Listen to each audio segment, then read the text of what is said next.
porque lo primero que tú tienes que hacer es crear el ente que va a sustituir a Luma. Y ese ente tiene que ser un ente muy diferente a lo que había anteriormente. El sistema de lo que era la Autoridad de Energía Eléctrica quebró el sistema, a tal punto que la politización que había y algunas actitudes por convenios colectivos, donde, por ejemplo, yo me acuerdo una vez que yo necesitaba un desganche para poder hacer un trabajo del municipio.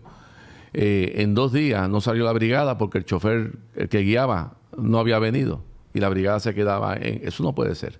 Ni tampoco puede estar sometido a ese desorden político que hubo, a tal punto que la quebraron financieramente.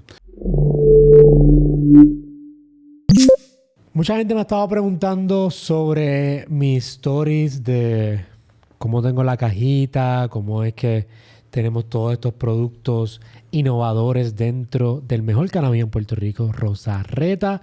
La familia de Rosarreta puedes conseguirlo en todos tus dispensarios. En Cleo, la cajita no la venden en Cleo, ¿ok? No la venden allí. Esa cajita es mía, personal. Pero lo que está adentro es todos los productos de Rosarreta y ustedes pueden conseguirlo en todos sus dispensarios de Cleo. Y también tenemos nuestro auspiciador nuevo de la casa, que ya tenemos ya casi un mes con esta gente, y es la familia de lo virtual. Si tú necesitas un asistente personal, un artista gráfico, una persona que te ayude en la parte de venta, un contable, la familia Lo Virtual lo tiene para ti. Y puedes contactarte con ellos y probar 2 días gratis. Dile que Joshua te envió y puedes probarte 2 días gratis con tu empleado completamente virtual. Y nuestro evento, estamos ya... Cuando salga esto, a menos de un mes para que salga el evento, estamos a punto de irnos sold out, el evento más grande de inteligencia artificial, joshuacastro.ai, donde te vamos a transportar al futuro, al 2039, y te vamos a enseñar cómo lo hicimos con las herramientas de inteligencia artificial. Este evento promete cada vez más porque recientemente, en el video anterior que subí esta semana sobre la superinteligencia y todo lo que vamos a estar viviendo en los próximos 10 años, exactamente lo que hablamos en ese evento. Así que si tú te quieres preparar para usar las herramientas de inteligencia artificial, ve a este evento, consigue todos tus boletos en boletera.net, octubre 25 en Citritech en Cagua a las 7 p.m. joshuacastro.ai. Javier, ¿cómo estamos? Saludos, Joshua, y saludos a todos. Gracias por estar aquí. Estoy haciendo esta última conversación mía de política, donde voy a entrevistar a todos los candidatos a la gobernación.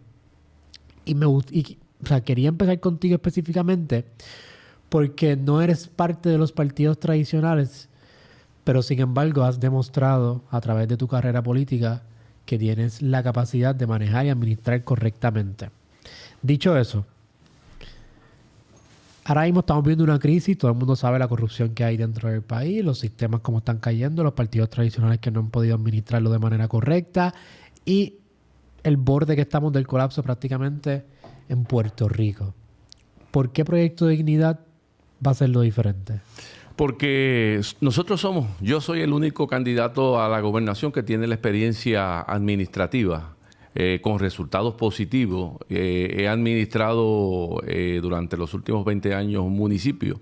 Nuestro presupuesto es alrededor, en combinados federales y los otros fondos, como de 44 millones, el último estado. ¿Cuál es el municipio para que la gente tenga? San Sebastián. San Sebastián. Somos el municipio en extensión territorial número 7. Y hemos sido exitosos en la administración pública. Cuando nosotros venimos a aspirar a la gobernación, lo que queremos es hacer lo que hicimos en San Sebastián en forma macro a nivel de todo Puerto Rico, donde nosotros podamos cambiar la dirección que lleva nuevamente este país, que esa dirección nuevamente nos va a traer a otra quiebra o a dejar de ser una alternativa para todos los que quieran quedarse en Puerto Rico y desarrollar sus familias y sus aspiraciones. Y la única forma de hacerlo es con una nueva visión. Una visión que debe ser donde el gobierno sea un facilitador, más allá que intervenga en la vida tuya para decirte qué hacer, cómo hacerlo, intervenga en establecerte una serie de procesos tan burocráticos como tenemos hoy. Entonces, si nosotros no cambiamos esa visión de hacer gobierno, pues vamos a tener una segunda quiebra, porque este gobierno, como lo diseñaron, gobierno grande, los partidos históricos, pues que todos los que somos de la edad nuestra, un poquito menos, confiamos en esos lideratos para que mejoraran la calidad de vida, hemos visto que no tienen ya la capacidad ni tanto filosófica ni de los recursos humanos que presentan como alternativa. Así que en Proyecto Dignidad abarca lo que le llama el pensamiento conservador, que el pensamiento conservador más allá, porque muchas veces se creen que es religioso, etcétera. No, pensamiento conservador, el principio fundamental es la libertad del ser humano a lograr sus aspiraciones y que el gobierno sea un gobierno ágil, un gobierno menos costoso, un gobierno que en el caso nuestro tenemos que dirigirnos a que sean más pequeños, toda vez que un gobierno grande lo que hace es costar más contribuciones e incide más en tu vida. Así que el único partido con esa visión es Proyecto Dignidad, de la libertad del ser humano a poder escoger su plan de vida. Y el único candidato a la gobernación con experiencia para hacer eso soy yo. Yo estuve 21 años también como contador público autorizado en la empresa privada, en mi negocio. Y llevo pues ya 20 años como alcalde en San Sebastián. Así que mucho tiempo, ¿verdad? Mucho tiempo, mucho tiempo. Pero un tema que estás hablando ahí de libertad, que yo creo que esto es algo que ha distinguido el Partido Proyecto Dignidad, es el concepto de libertad económica. Sí. El concepto de libertad económica yo creo que en esencia suena correcto, pero también pienso que en el estado donde nos encontramos en cuestión de la sociedad puertorriqueña, no sé si el puertorriqueño está apto para tener esa autonomía de la libertad económica y se han acostumbrado a que el gobierno le haya dado tanto mantengo y tanto beneficio o ayudas que introducir el concepto de libertad económica sea pues, catastrófico o caótico para cómo se encuentra la mentalidad de las personas actualmente. Yo creo que es todo lo contrario. Nosotros, como tú bien dices, nos han acostumbrado a que el gobierno es el que tiene que resolver y eso nos ha llevado a nosotros hoy día a tener todavía un 42% de nuestra población bajo los niveles de pobreza. Igualmente una dependencia total hacia el gobierno, pues para tener un acceso a una cobertura de tarjeta médica, de seguro médico, pues casi el 50% de esta población pues depende de la tarjeta de salud del gobierno. Igualmente para tú poder costear tu alimentación, también casi el 50% de esta población pues necesita accesar a eso. Nosotros lo que proponemos es que esa fórmula lo que nos hace a nosotros es esclavos. Y nosotros tenemos que cambiar esa visión de esclavitud hacia gobierno. Y es esclavitud porque si el gobierno toma unas decisiones para afectar esos fondos que te da, te trastoca toda tu vida. Y nosotros, la visión que tenemos es que nosotros tenemos que romper como sociedad con esa forma de gobierno. Y entonces comenzar a que toda esa juventud, esa persona de edad mediana y quizás personas mayores puedan tener la libertad de iniciar, construir su sueño en forma libre, que el gobierno no intervenga. ¿Y cómo se hace eso? Pues eliminando la mayor parte de toda esta burocracia, básicamente toda esta burocracia, que es lo que impide que tú puedas desarrollar esos sueños. Ese es uno. Y la otra cosa que impide que el ser humano pueda desarrollar sus sueños es la carga contributiva que tenemos nosotros en Puerto Rico, ¿verdad? Y eso lo que hace es que mucho de nuestra juventud, ¿qué hace? Se va hacia afuera. Cuando tú vienes a ver la curva, Joshua, de cuál es la proyección nuestra hacia el año 2030, es que nuestra población baje a 2.8 millones de habitantes. Y para el 2050, que yo ya no estaré por todo esto, ¿verdad? Pero no, que te creas, con inteligencia artificial puede que lleguen más viejos. Lo he visto, con los aparatos estos artificiales que te ponen de órganos. Pero en el 2050 se proyecta que bajemos como a 2.2 millones. Si esa trayectoria sigue, pues Puerto Rico se va a quedar rezagado y no va a ser alternativa para nadie poder desarrollar sus sueños en Puerto Rico. Y lo que tenemos que revertir eso. La única forma es que el gobierno se haga a un lado y los sueños que tú tengas y que tenga cada uno de los jóvenes los pueda lograr. Que el gobierno intervenga menos y que el gobierno comencemos nosotros a crear un gobierno más pequeño. El gobierno que tenemos nosotros hoy día es un gobierno que para todo ha establecido una reglamentación.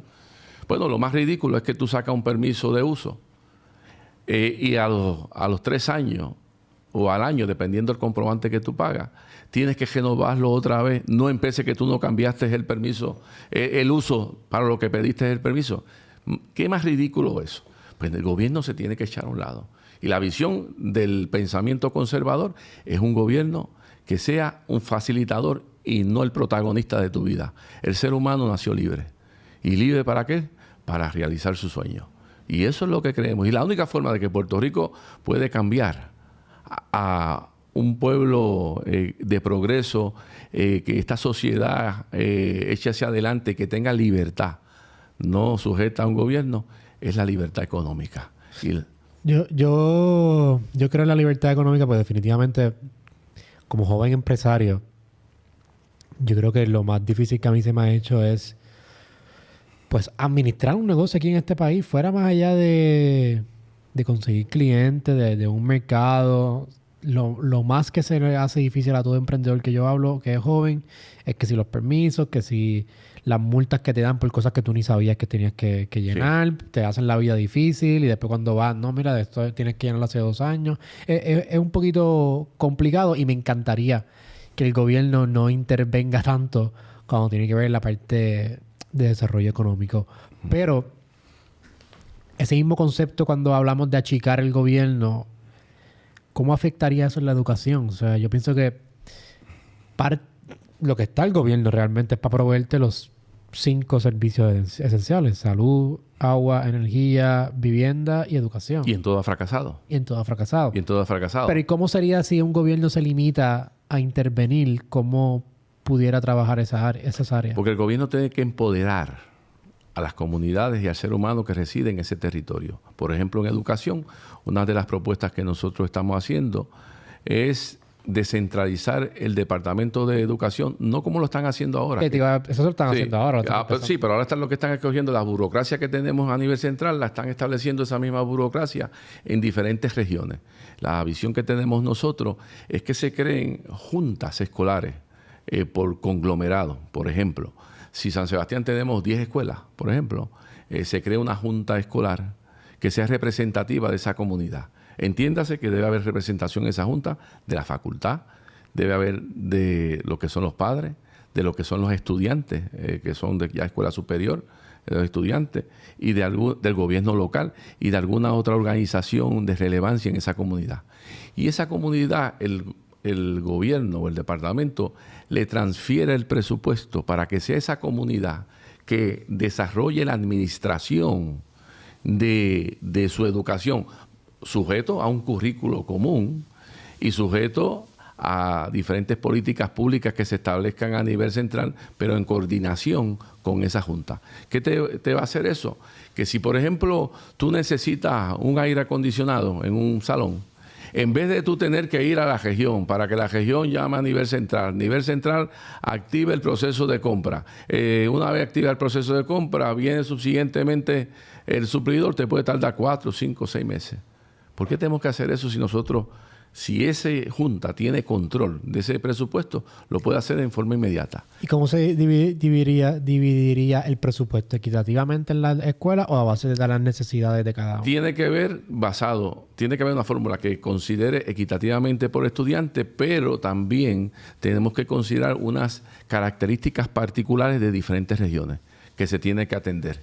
Y entonces, esa fórmula de cómo tú divides ese presupuesto tiene que tener una fórmula básica, y adicionalmente hay que identificar las necesidades que se establezcan por parte de esas comunidades. Porque, por ejemplo, la necesidad que tengamos en San Sebastián, pues quizás no es la misma de Loíza, no es la misma de Fajardo. Quizás en San Sebastián tenemos un problema de criminalidad en la comunidad, pues tú como en la escuela tienes que enfocarlo de otra forma.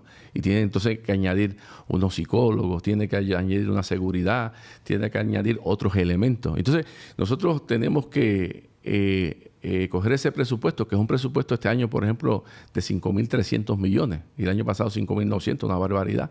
Pues nosotros utilizarlo en una forma efectiva, pero empoderando a las comunidades. En vez de que te dicten a nivel central o a nivel de una región cuáles van a ser tus prioridades, que sea la misma comunidad que se empodere de lo que es la educación y de la administración de sus escuelas.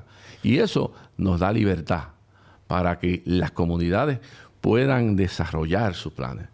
Pero ahí está incluyendo un concepto que yo no sé si ha sido efectivo, porque la Junta es más o menos lo mismo que los comités.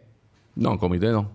Bueno, pero es un grupo de personas a lo que me Lo que refiero. pasa es que el comité tiene un propósito y cuando termina ese propósito se acabó. Y yo siempre digo que si tú quieres que no se haga nada referente a algo, mándalo a un comité. Porque se queda el comité uno hablando acá, otro hablando allá. No, ¿Y cuál sería el propósito de la Junta? la Junta administrar. Esa Junta administraría. Esa Junta estaría canalizando, iniciando la política pública de administración de esa escuela. Por ejemplo, ¿Y cómo si se escogerían esos funcionarios? por voto, por voto. O sea, habría que votar para escoger esa... Claro, sí, la forma más democrática. La forma más democrática es esa. Y con eso, ¿qué hacemos también? Quitamos la política partidista. Por ¿Por eso, qué? porque si yo pudiera, como lo veía era que la Junta, tú nombrabas a las personas de la Junta. No, porque si la nombra el político, pues entonces... Se presta para corrupción, es lo que quería llegar. Sí, porque se presta para corrupción y se presta para que se politice. Y una de las cosas que nosotros tenemos que sacar en todo el gobierno es la politización. Yo en San Sebastián, por ejemplo, cuando yo inicié, una de las cosas que nosotros establecimos como política pública era, número uno, que para tú poder ser seleccionado en el municipio no tenía que ser de ningún partido político. Eso es uno. Segundo, que no se daban aumentos generales, excepto que viniera una ley, que bueno, pues un salario mínimo, etcétera. Pero los aumentos se daban por evaluaciones y las bonificaciones por evaluaciones. Lo establecimos originalmente y nos ha dado resultados bien positivos. A tal punto que nosotros cuando se han hecho las evaluaciones por parte de los diferentes directores, yo he tenido empleados flojísimos. Y cuando no cogen el bono, ¿qué hacen? Se alinean. Y yo te puedo dar un ejemplo. Yo tenía un empleado que una vez salió mal en una evaluación, malísimo, por las actitudes que tenía. Y fue donde mí. Y me dice, Javier, mira lo que me dieron. Y no me dieron el bono. Y tú sabes que en casa somos todos allá tuyos, qué sé yo qué. Y yo le digo, pues yo te voy a decir algo. Tú estás para votar. Porque si tú no haces el trabajo, aquí no puedes estar. Aquí el sistema de retiros allá en San Juan, no en el municipio. Tienes que hacer el trabajo o alinearte. Hoy día de mis mejores empleados. A tal punto que está encargado de una de las divisiones del garaje municipal en San Sebastián. ¿Qué te digo con eso? El gobierno tiene que profesionalizarse en ese sentido. ¿Cómo tú le vas a dar un aumento a todo el mundo igual? Y entonces el bueno dice, entonces ¿para qué yo me mato? Y el malo dice, yo no me voy a matar porque me van a dar el mismo aumento. Así que el gobierno se tiene que transformar. Y se tiene que transformar de acuerdo a lo que somos nosotros los seres humanos, ¿verdad? Y nosotros los seres humanos nacimos con la libertad, con ese derecho fundamental. Cuando tú le das libertad a un ser humano, ¿verdad? Ese ser humano, ¿qué hace? Progresa. Porque sus sueños se van por ahí y como lo puedes realizar sin que nadie como el gobierno te aguante, no, este documento, este otro, como tú bien decías, tú querías, cuando empezaste tu negocio, papeles aquí, papeles allá, papeles acá. Entonces, si el papel viene, se te vence, tienes que volver a sacarlo. Mira, ¿eso tú crees que es razonable? Pues no. Nosotros, una de las principios fundamentales de mi gobierno va a ser eliminar toda esa burocracia, siempre protegiendo salud, seguridad y recursos naturales. Pero toda esa burocracia en exceso, eso tiene que ir para afuera. Puerto Rico tiene que proveer el gobierno para que todo ese joven, ese hombre o mujer que tenga un sueño, que lo pueda hacer y el gobierno sea facilitador, no una carga como es hoy día. Hablando del gobierno de hoy día, quiero tocar este tema porque salió recientemente y quiero saber tu opinión sobre esto. Recientemente sacó Noticel un artículo de que, va en la línea de pensamiento que estábamos hablando, Wanda Vázquez estaba grabando a Jennifer González y a Tomás Rivera Chat sobre una conversación que estaban teniendo de que si se le hacían ciertos favores iban a tener ciertos beneficios para ser a gobernador, un puesto que le estaba ofreciendo, si no me equivoco, al esposo de Wanda Vázquez, si lo hacía gobernador, si lo llevaba a la gobernación. Dentro de tu experiencia como candidato, estas cosas pasan, candidato a gobernación, pero dentro de la política, ¿estas cosas pasan frecuentemente? Mira, eso pasó cuando Ricardo Rosselló renunció a la gobernación. Tanto Jennifer como Tommy pues estaban haciendo gestiones para que se nombrara el secretario de Estado. ¿Y por qué era secretario de Estado? Porque el secretario de Estado era el que iba a sustituir al gobernador. Y comenzaron a hacer muchas gestiones. Yo recuerdo que cuando Wanda juramentó, por ejemplo, ayer, un día como hoy, había una reunión convocada por Tomás Rivera y por Johnny Méndez y por Jennifer González en el Capitolio de todo el liderato del PNP electo para discutir y para llegar a un consenso para que Jennifer fuera la que sustituyera a Ricardo Rosselló y fuera la gobernadora. En aquella ocasión, el único que objeté eso fui yo de todo el liderato. Yo me opuse a eso.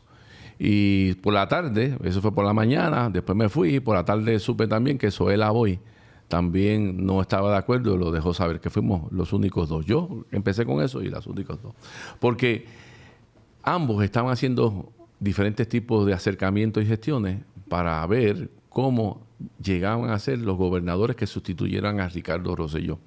Pues hoy, en estos días, salió en un medio de comunicación, ¿verdad? Cómo fue la dinámica, donde se establece en el medio de comunicación que Tomás Rivera, a través de unos abogados, le hizo un acercamiento a Wanda Vázquez, que si Wanda lo nombraba secretario de Estado, ella renunciaba, entonces entraba Tommy como gobernador, pues entonces lo iba a nombrar al esposo juez del apelativo y a ella la iban a nombrar. Pues negociaciones que se hicieron, el FBI alambró a Wanda Vázquez, pero con esos elementos, pues aparentemente no hubo los elementos suficientes para radicar un caso y se quedó ahí. Pero eso pasó, lo reseñó un periódico en estos días aquí en Puerto Rico y era altamente sabido las gestiones que estaba haciendo Tommy.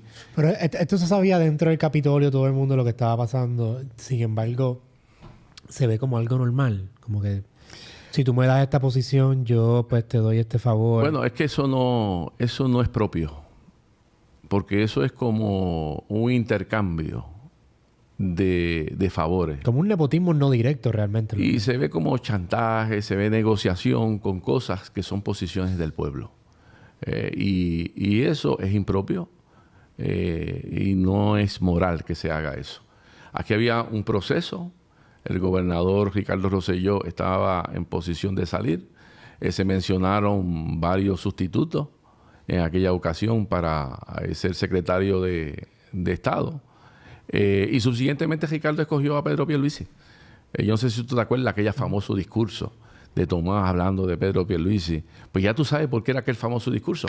Porque cuando lo nombra se sintió que ya no tenía oportunidad de ser gobernador. Y por eso fue aquella javieta que le dio en el hemiciclo. Así que en aquella ocasión se generaron muchas dinámicas. Buscando unos y otros cómo llegaban a ser gobernador. Pues Jennifer en aquella ocasión pues, aspiraba también a sustituir a Ricardo Rosselló. La primera que dijo que Ricardo tenía que renunciar fue ella. Fue su compañera de papeleta, su amiga. Y quien lo endosó muchas veces, me acuerdo, Claro, en la campaña. Claro, y Ricky con ella, pues ellos tenían una relación de amistad. Y la primera que le dio un cantazo a Ricardo fue ella. Y cuando comenzó este cuatrenio, ella comenzó a principios del cuatrenio a hacer campaña de camino a la gobernación contra también su compañero de papeleta, Pedro Pierluisi. Así que son dinámicas lamentables en la política, porque muchas veces hay seres humanos que lo que buscan es el poder político, solamente por el poder, y no por lo que representa el poder. El poder es el poder de cada individuo delegado en uno. ¿Para qué? Para que administre las cosas comunes y para que encamine al país de una forma que el colectivo mejore su calidad de vida. Ese es el propósito de todo esto. Yo sé, y esto yo lo he hablado también con Joan. La última vez que vino Joan hablamos del sistema democrático. Y yo creo que el problema del sistema democrático es que le damos demasiado peso a una persona para que tome decisiones por grandes cantidades de personas. Antes, maybe el gobierno como funciona ahora tenía sentido porque no existían tantas personas. O sea, tenemos una persona que representa un sector, que representa unos intereses y que al final del día tienen la mayor cantidad de peso, aunque tenemos sí Cámara de Representantes y tenemos el Senado y tiene que todo el mundo llegar a un consenso, pero como quiera hemos visto cómo ciertos intereses siempre se inclinan y la corrupción siempre pasa, independientemente las administraciones que pasen, por el interés del ser humano de siempre buscar su bien propio en vez del bien común. Dicho eso, ¿cómo Proyecto Dignidad va a evitar eso de ganar los puestos políticos o de ganar el puesto de gobernación? Pues nosotros presentamos un plan anticorrupción. Aquí hay muchas leyes. Y tú ves cuando gestan a 2 o 3, salen 2 o 3 legisladores, vamos a hacer más leyes. Y tú has visto que no han tenido la eficiencia ni el resultado que se debe esperar con tantas leyes, con tantas agencias reguladoras, etcétera. Una de nuestras propuestas para erradicar la corrupción o la propuesta principal se basa en 4 pilares. Número 1, educación. Número 2, prevención, fiscalización e integración de recursos. Y comenzamos con la integración de recursos. Nosotros, como te dije anteriormente, tenemos un gobierno grande, muy costoso. Entre lo que nos cuesta el gobierno central y los municipios está casi alrededor de 20,000 millones al año. ¿Y de dónde salen esos 20,000 millones? Pues de lo que paga cada uno de ustedes cuando va a comprar el IVU, de lo que sale de contribución sobre ingresos, lo que sale de contribución de arbitrios, etcétera. De ahí salen esos fondos. Entonces, nosotros tenemos que comenzar a ver el gobierno y ver qué oficinas o agencias tienen funciones similares, de forma tal que nosotros podamos consolidar los recursos de esas agencias o de esas entidades y eliminar lo que son los gastos administrativos de renta, servicios profesionales, promoción, etcétera, etcétera. Una de las propuestas que estamos haciendo nosotros es fortaleciendo la Oficina del Contralor de Puerto Rico. La Oficina del Contralor es el que tiene que, por disposición de Constitución, tiene que auditar. Pues entonces tenemos una figura que creó en el 2018 bajo la administración de Ricardo Rosselló, una figura que se llama Inspector General. Se le asigna alrededor de 20,000 millones de dólares. Pues nosotros, una de las propuestas que estamos haciendo es integrar esta oficina a la Oficina del Contralor y que todos los auditores que anteriormente respondían a todas las agencias de gobierno y que ahora lo agruparon en esa agencia, pasen a la Oficina del Contralor, quien, como te dije anteriormente, es la entidad que por disposición de Constitución tiene la obligación de fiscalizar. Con eso, pues vamos a tener todos estos auditores en la Oficina del Contralor. Pero adicionalmente, las economías en esa integración nos van a dar la oportunidad de reclutar 100 nuevos auditores. Y la visión nuestra es que con esos 100 nuevos auditores, los auditores que estaban en diferentes agencias gubernamentales que están en la oficina del Inspector General, fortalecemos la Oficina del Contralor y vamos a tener auditores permanentes en todas las agencias de gobierno y en todos los municipios, auditando constantemente. En vez de que venga... ¿Pero eso no sería más costoso? No cuesta un centavo más, ni un centavo. Es una integración de recursos. Nosotros que estamos integrando recursos. No cuesta un centavo más. Y tendrías todo el tiempo una auditoría de todas las operaciones del gobierno. Y no solamente eso, sino que vas a tener un auditor mirando estilos de vida, diferentes tipos de situaciones que pasen dentro de esa entidad. Por ejemplo, si tú ves a un alcalde con un reloj que cuesta 10 o 20 mil dólares, ese auditor tiene que levantar bandera inmediatamente y no esperar que venga una agencia federal o de aquí a 10 años a coger el alcalde. Tienes que levantar bandera. Eso nos daría la presencia de una auditoría constante. Y no solamente eso, sino que ese funcionario público, ponle un alcalde, si tiene una duda para una transacción en particular que tiene que hacer en el municipio, en vez de tener que contratar servicios profesionales de abogados o contadores, pues tiene ahí el de la Oficina del Contralor y nos eliminamos ese gasto. Esto también nos va a dar a nosotros proyectado una economía en todo lo que es la operación del gobierno relacionada con los fondos que se malgastan o que se cometen fraude y no llegan a erarios al contribuyente. Se estima, Joshua, que al año, de acuerdo a la Contralor, el 10% del presupuesto del país o se malgasta o se comete fraude o algunos otros tipos de delitos que se pierden, el 10%. Y si el 10% del país, del presupuesto no se usa, prácticamente se pierde. Entre fraude y entre... Esa es la proyección que establece la Contralor. Igualmente, cuando tú... ¿No crees que es más? ¿No crees que es más?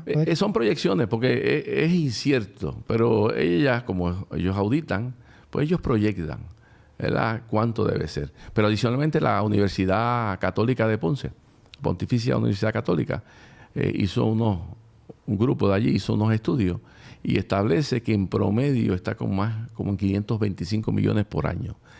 ¿Qué quiere decir? Que si nosotros tenemos auditores todo el tiempo en esas dependencias, en esas agencias, nosotros de esos 525, créeme, que vamos a evitar que la mayor parte se pierda.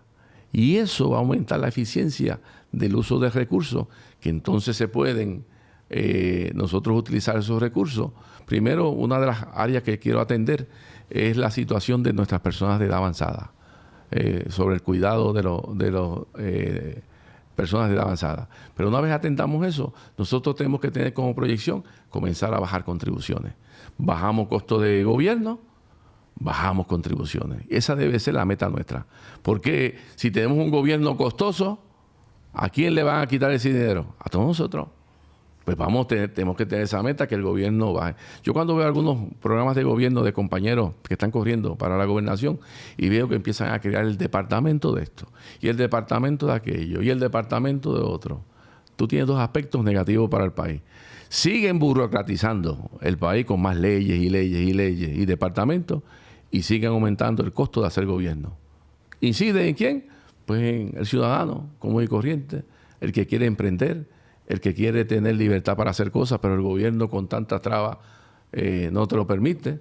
Igualmente, pues muchos que optan, pues si el gobierno tiene tanta traba para nosotros poder hacer negocio, ¿qué hace? Se van a economía informal.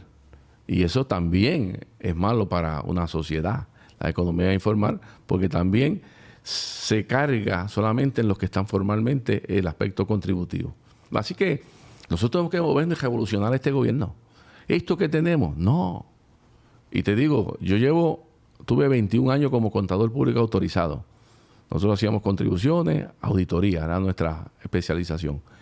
Y llevo 20 años en el municipio. En el municipio yo cogí un municipio con 4 millones en déficit. Y cuando llegamos no había ni teléfono. Lo habían cortado porque no lo pagaba el alcalde que estaba.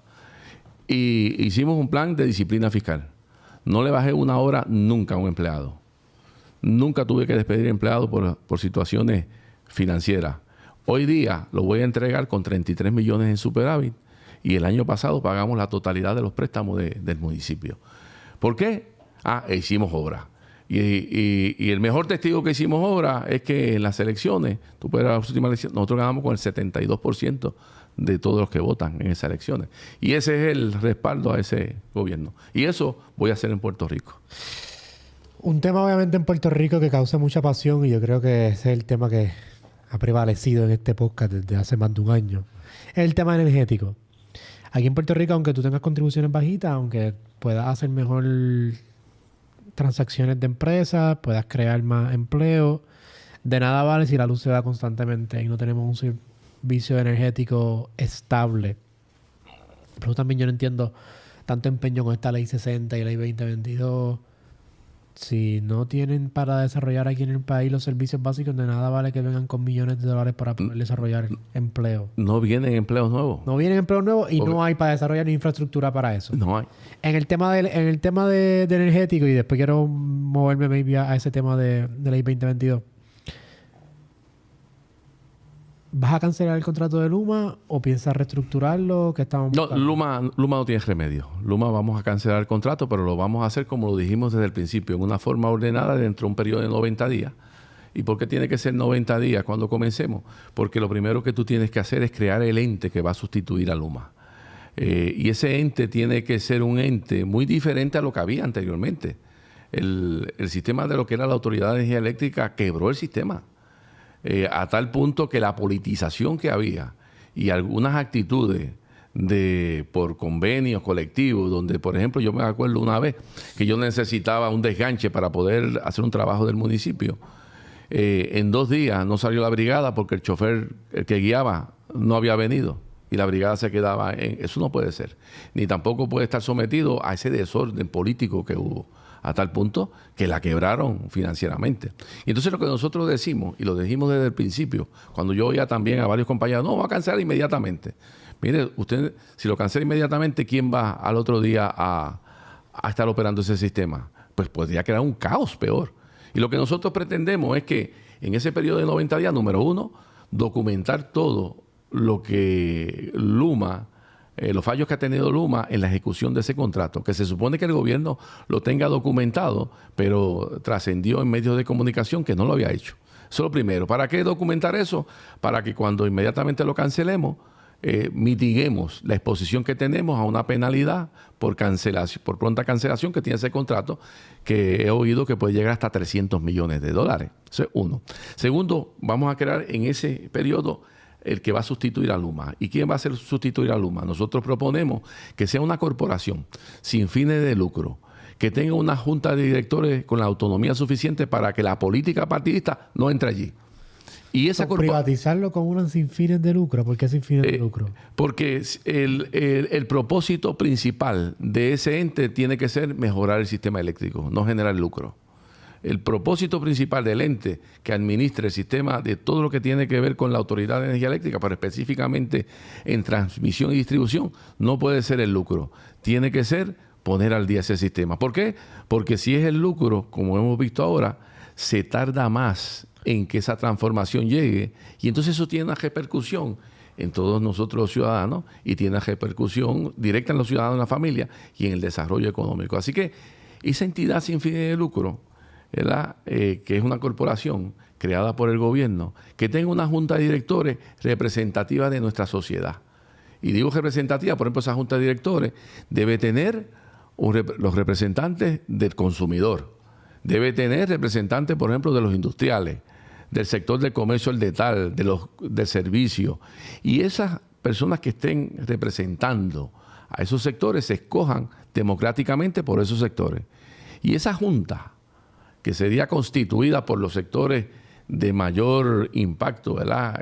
O que están más impactados por todo lo que tiene que ver con el sistema eléctrico, de mayor importancia en el país, escogería un director ejecutivo y a la misma vez se escogería el cuerpo de empleados que tendría esa entidad. ¿Y de dónde van a salir ese cuerpo de empleados? Primero, de los que están trabajando hoy día en Luma. Segundo, de los empleados que están destacados en otras agencias de gobierno que trabajaban en energía eléctrica, pero no se fueron hacia Luma, se quedaron allá. Y tercero, si faltaran algunos para darle backup a esa operación, sería de las personas que se retiraron. Así que Luma no tiene remedio, Luma vamos a cancelar el contrato, pero lo vamos a hacer de forma tal que no brinquemos al vacío, ni que volvamos a aquel sistema, ni loco. Aquel sistema quebró un monopolio. Queremos que sea una entidad de avanzada, en este caso que se incluya a todos los sectores del país más importantes en esa dirección, que tenga autonomía, que no se meta en la política. No obstante, tiene que darle reporte al gobierno de Puerto Rico del plan para rehabilitar ese sistema, y también dentro de toda esta ecuación tiene que venir también de la mano la ayuda e involucrar también a los gobiernos municipales en lo que tiene que ver con el desganche e iluminaria de sus territorios. Y yo te digo, Joshua, que en un periodo no mayor, te diría yo, de 6 meses, nosotros vamos a tener todo lo que está pasando hoy día como cosa del pasado. Eso en el sistema de transmisión y distribución. En el sistema de generación, pues tenemos otros planes. ¿Qué es lo que tiene General ahora mismo? Pues tenemos otros planes. Pero en ese plan de crear unas sin fines de lucro, ¿cómo funcionaría en cuestión de infraestructura? ¿Te habría que comprar estos camiones o buscar una organización que ya sea sin fines de lucro? Porque Luma prácticamente lo que hizo fue cogió varias compañías y crear una corporación nueva, pero ya eran entidades de fines de lucro. ¿Cómo se crearía esta entidad y cómo tendría los recursos para poder ejecutarlo? Esa propiedad que tiene hoy día Luma es propiedad de la autoridad. El Luma lo que hace solamente es administrar lo que es el sistema de distribución y transmisión. Pero toda esa propiedad es de... Todos los camiones... Eso es de la autoridad de... ¿Y los empleados? Los empleados son de Luma. Pero en este proceso de transición vendrían a ser parte de esta nueva entidad. Porque esos empleados actualmente pues tienen la experiencia, tienen la preparación, y te garantizo que tan pronto se quite el contrato Luma no van a tener empleo con Luma, porque Luma no tendría contrato. Pero ¿cómo sería el empleo de ellos en cuestión de salarios si Me imagino que una sin fines de lucro no le va a pagar el mismo salario que le estaba pagando. Bueno, lo que pasa es que el salario que hoy paga, que se le pagan a los empleados que están en Luma, el que lo paga es la Autoridad de Energía Eléctrica. Eso no lo pasan en la factura. Luma, el único costo que tiene, básicamente, es el costo de reclutar, creo que son 6 gerenciales. Eso lo tiene que pagar Luma. Del contrato que tiene, como de 135 millones, que trascendió no hace mucho en los medios de comunicación. Tiene que pagar el costo de la junta de directores de ellos. Y tiene que pagar el costo de una escuela que tienen de celadores.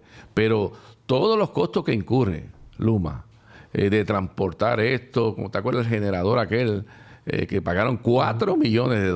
Mira qué desorden. Y todos los costos de empleados, combustible, gastos, eso no los pasan a nosotros. Eso no es que ellos lo absorben. Eso nos lo pasan en la factura. Así que en eso no va a haber cambio. Luma lo único que se dedica es administrar recursos que son del gobierno. Recursos que son, del gobierno a través de la autoridad. Recursos humanos que pagamos todos nosotros en la factura. Así que no va a haber un cambio en ese sentido. El único cambio que va a hacer es quien administra todo eso. Igualmente, otra de las cosas que vamos a hacer es que vamos a auditar todos los costos que Luma le pasó a la Autoridad de Energía Eléctrica, que nos los pasaron en la factura, para examinar si esos costos fueron razonables o no razonables. Y donde a mí me dio la suspicacia cuando ellos pagaron 4 millones por transportar un generador de allí de Caguas hacia Santa Isabel, creo que fue que lo transportaron. Eso pues te abre a ti la malicia de que están haciendo como no uso propio de buscar economizar en la operación de esos sistemas. Y se encuentra que no era... Porque, por ejemplo, a mí se me ha dañado el televisor 2 veces en mi casa.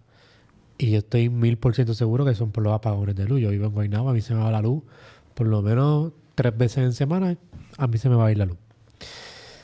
Mira qué situación vivimos nosotros. Mira la proyección que tenemos. A ti te pasa y le pasa a todos los puertorriqueños. Tú sales por la mañana y dices, ¿tendré luz? ¿Dormiré hoy sudadito o dormiré bien hoy? En mi caso llego con el televisor dañado, llego con el televisor nuevo porque se me daña cuando viene la luz de momento, coge y se me daña el televisor. He tenido que comprar televisores, pero si encontramos que esos cambios a la factura no eran adecuados, ¿se va a reembolsar ese dinero? ¿O se va a simplemente decirle, no, malo, no, eso estuvo mal, paga una penalidad, pero no reestructuramos o no reembolsamos el dinero al pueblo de Puerto Rico? Lo que pasa es que lo que han incurrido ellos en costos es en la operación del sistema. En ese pero caso, se pasa a la factura. Y eso lo pasan en la factura.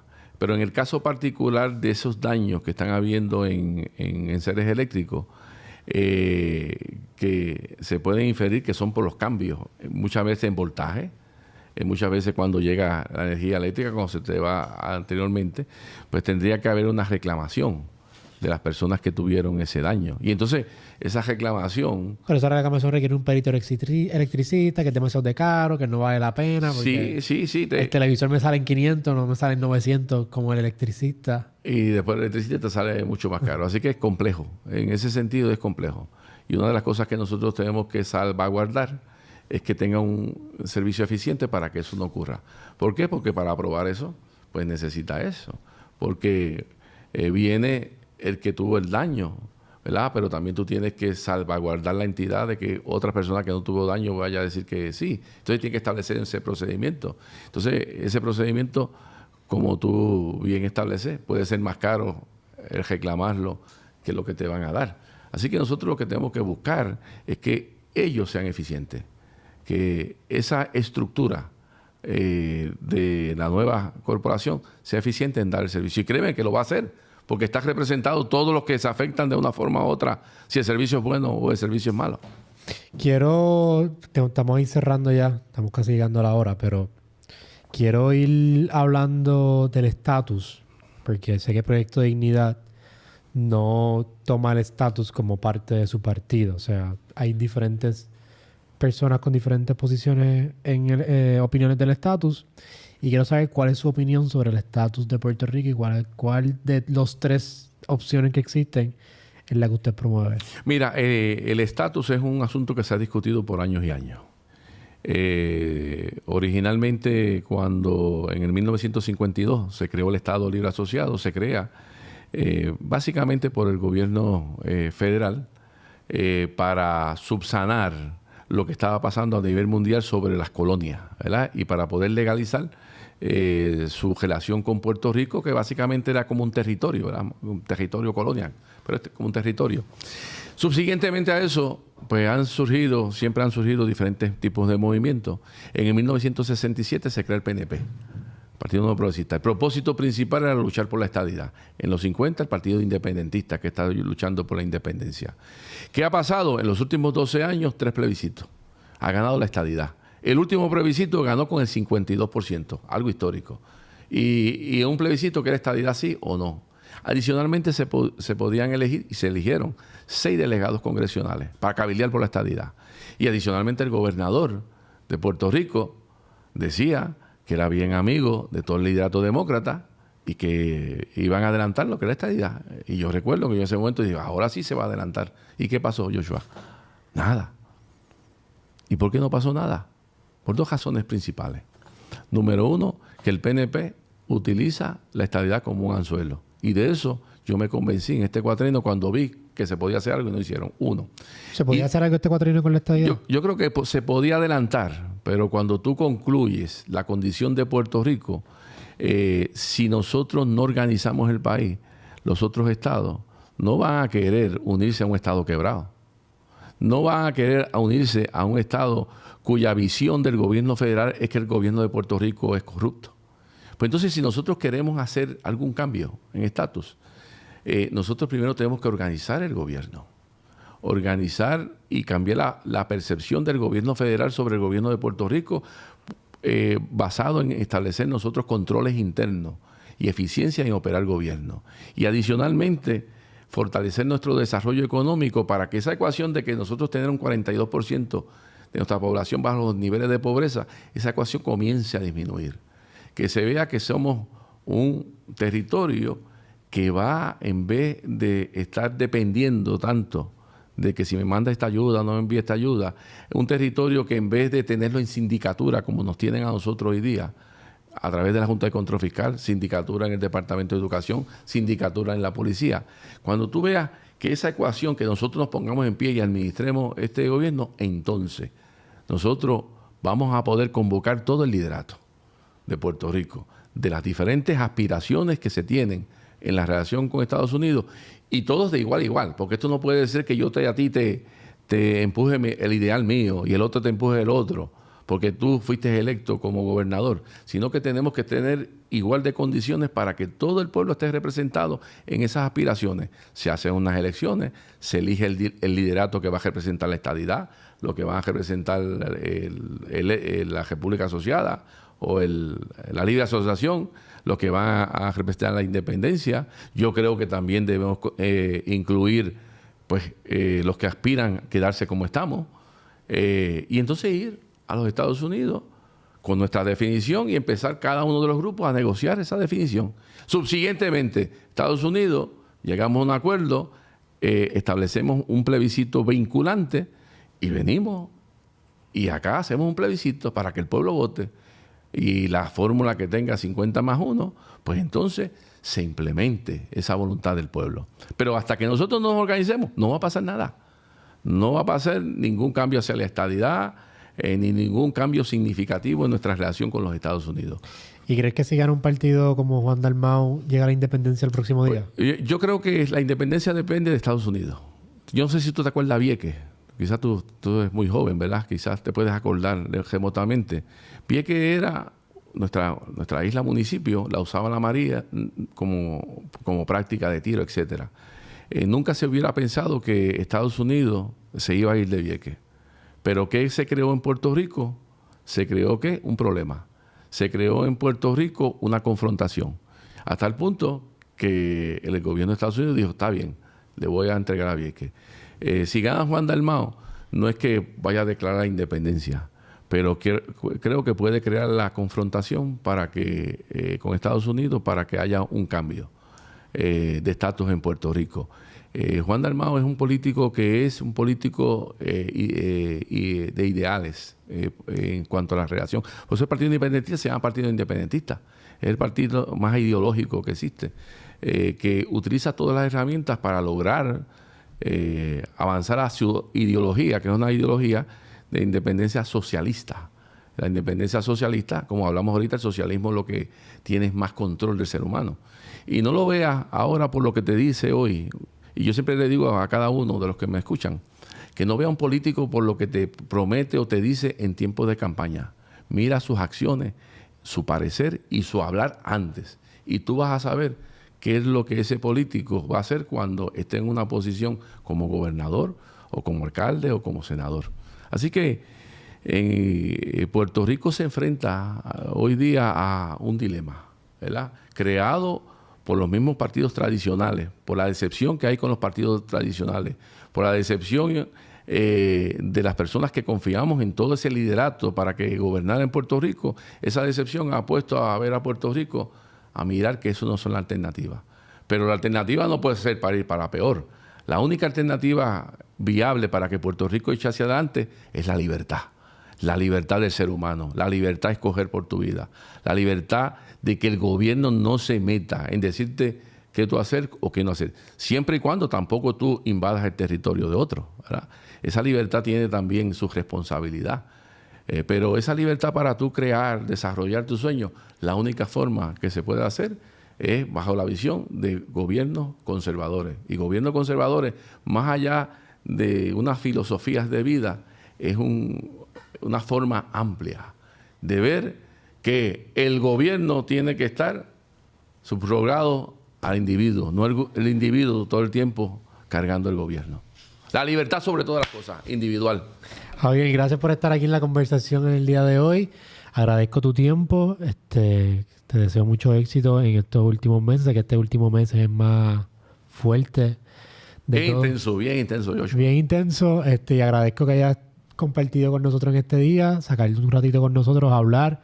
Estamos hablando con todos los candidatos y creo que es bueno tener todas las perspectivas en la mesa, porque independientemente pensemos diferente o tengamos otras visiones de vida, yo creo que el éxito está y la innovación está cuando mentes diferentes se unen y tenemos todos los puntos en la mesa, y ese concepto de junta me gusta mucho. Sí, y la diferencia es que se hace fuerte la democracia, cuando se discuten las diferencias. En los totalitarismos es uno dice y todo el mundo tiene que obedecer, ¿verdad? En la democracia se nutre. Esas diferencias hacen fuerte las democracias. Gracias, Javier, por estar aquí. Por favor, déjales a la gente donde te pueden seguir y conseguir tus propuestas aquí en esta cámara, please. Pues pueden conseguirnos en Javier Jiménez Gobernador y Javier Jiménez Pérez también. Nos pueden conseguir en Facebook, en Instagram y en Twitter, en X, que es X ahora. X se mueve un montón. Yo no sabía que se movía tanto. Antes de irnos a una plataforma de tecnología, tenemos que hacer la pregunta más importante. ¿Qué piensas de la inteligencia artificial y cómo se va a integrar en el gobierno?